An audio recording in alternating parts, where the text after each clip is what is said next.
Buenos días, jóvenes, bienvenidos a su curso de comunicación en lenguaje para segundo básico. Mi nombre es Rebeca Lux. El tema de hoy es el texto expositivo.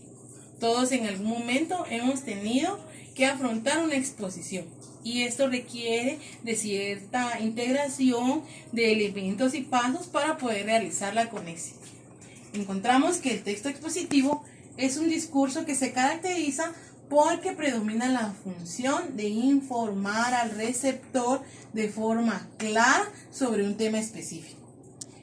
Tiene también la función referencial o informativa del lenguaje.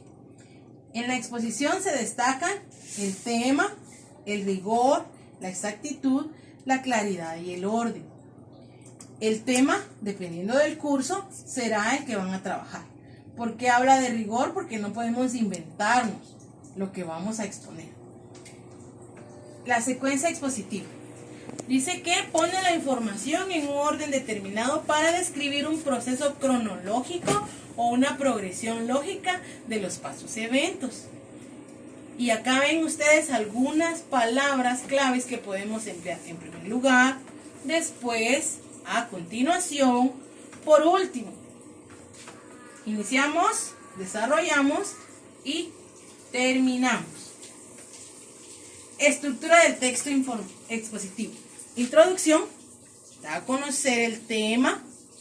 Se utiliza, algo bien interesante acá es que deben utilizar una palabra o una frase que despierte el interés del receptor. Luego vamos a desarrollar el tema para lograr el objetivo deseado. ¿Cómo lo vamos a lograr? Con los hechos que vamos a ir trabajando en el desarrollo y llegamos a la síntesis o conclusión. Y ahí vamos a hacer una recapitulación de todo el tema. Entonces, de ahí la importancia de desarrollar cada uno de los pasos de la estructura. Vemos que en el texto expositivo hay una microestructura y una macroestructura. Macro quiere decir general, lo más grande. Hay una introducción, hay un desarrollo y hay conclusión. Y la micro, es decir, lo pequeño, deben haber modelos de organización y vamos a hacer uso de ciertas palabras o complementos de palabras para irle dando secuencia a desarrollo del tema. Causas, consecuencias, problema y solución, secuencia temporal, enumeración, descripción, comparación. Por ejemplo, un texto expositivo sería cuando nos explican que un huracán viene y nos dicen que es grado 1, que es grado 2, que es grado 3. Eso nos está tratando de explicar cuáles serían las consecuencias de ese fenómeno.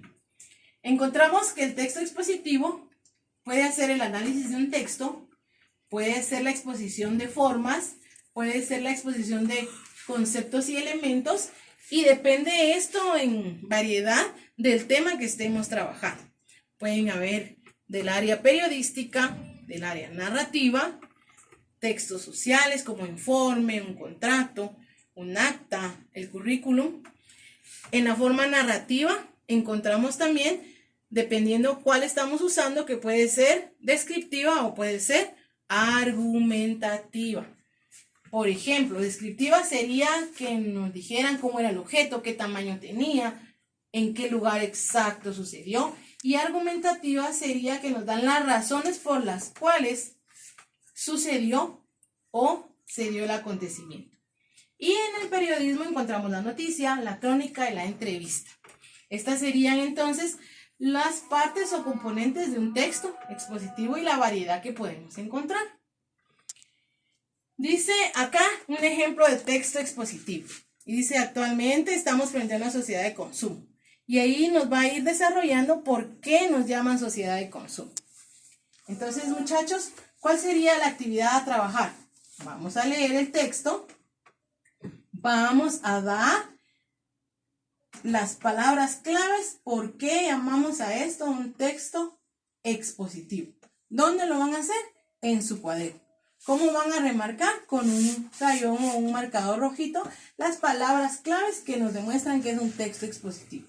Les deseo que realicen con amenidad su tarea y les deseo un muy buen día. Gracias.